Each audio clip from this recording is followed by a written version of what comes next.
मरहूम बेटी का मुशाहिदा हाल। एक मरतबा का ज़िक्र है कि हज़रत हसन बसरी रहमतुल्लाह अलैह की खिदमत में एक औरत हाजिर हुई और कहने लगी कि मेरी जवान बेटी का इंतकाल हो गया है। मेरी ख्वाहिश है कि मैं इसको ख्वाब में देखूं। आप मुझे कोई ऐसी दुआ बताएं कि जिसको मैं पढ़ूं और मेरा मकसद हल हो जाए। आपने इस औरत को एक दुआ सिखाई। इस औरत ने रात को वो दुआ पढ़ी और सो गई। ख्वाब में इसको इसकी बेटी नज़र आई, जिसकी हालत ये थी कि इसने दोज़ख के तारकुल का लिबास पहना हुआ था।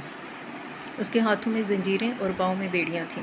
दूसरे दिन औरत ने अपना ये ख्वाब हज़रत हसन बसरी रहमतुल्लाह अलैह को सुनाया, जिसे सुनकर आप बहुत गमज़दा हुए। कुछ मुद्दत के बाद इसी लड़की को हज़रत हसन बसरी रहमतुल्लाह अलैह ने जन्नत में देखा कि इसके सर पर ताज था।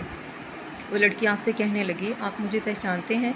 मैं इसी औरत की बेटी हूँ जो आपके पास हाजिर हुई थी और मेरी हस्ता हाली के बारे में आपको बताया था।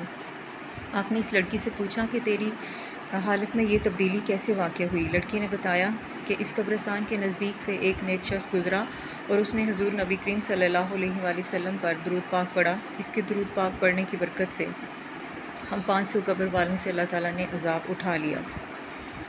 एक आदमी राह रास्त पर आ गया। एक मरतबा का ज़िक्र है कि हज़रत हसन बसरी रहमतुल्लाह अलैह अपने शागिर्दों के हमरा कहीं तशरीफ़ ले जा रहे थे कि आपने रास्ते में एक अमीर आदमी को देखा जो अपने ग़ुलामों के साथ घोड़े पर सवार इंतहाई फ़ाखराना लिबास पहने हुए चला जा रहा था। आपने इस अमीर आदमी से दरियाफ़्त फरमाया कि तुम कहाँ जा रहे हो? अमीर आदमी ने जवाब दिया कि मैं बादशाह के दरबार में जा रहा हूँ। हज़रत हसन बसरी रहमतुल्लाह अलैह ने फरमाया कि तुमने इस कदर कीमती और खूबसूरत लिबास पहन रखा है और लिबास की खुशबुएँ भी लगा रखी हैं। तुम इस शान शौकत के साथ बादशाह के दरबार में जा रहे हो और इस बात का तुमने पूरा ख्याल रखा है कि कहीं तुम्हें बादशाह के दरबार में शर्मिंदगी का सामना न करना पड़े। हालांकि हकीकत ये है कि बादशाह के दरबार वाले भी तुम्हारी ही तरह के इंसान हैं।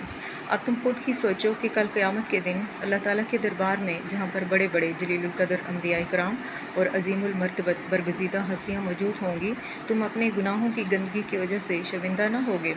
हज़रत हसन बसरी रहमतुल्लाह अलैह की ये बात सुनकर वो अमीर आदमी बड़ा मुतासिर हुआ और सोच में पड़ गया। आपने इसे सोच में पड़े देखा तो फरमाया, मुझे ये बताओ कि तुमने कभी अपने घोड़े पर इसकी हिम्मत से ज़्यादा बोझ डाला है? अमीर आदमी बोला, कभी नहीं। इरशाद फरमाया, कितनी अजीब बात है कि तुम घोड़े पर तो रहम करते हो लेकिन अपने नफ्स पर रहम नहीं करते और इस पर अपने गुनाहों का बोझ डालते जा रहे हो। कभी सोचा है तुमने कि इसका अंजाम आखिर क्या होगा? अमीर आदमी ये पुरअसर बात सुनकर फ़ौरन घोड़े से नीचे उतर आया और हज़रत हसन बसरी रहमतुल्लाह अलैह के सामने अपने गुनाहों से ताइब हुआ और फिर हमेशा के लिए नेकी की राह पर गामज़न हो गया।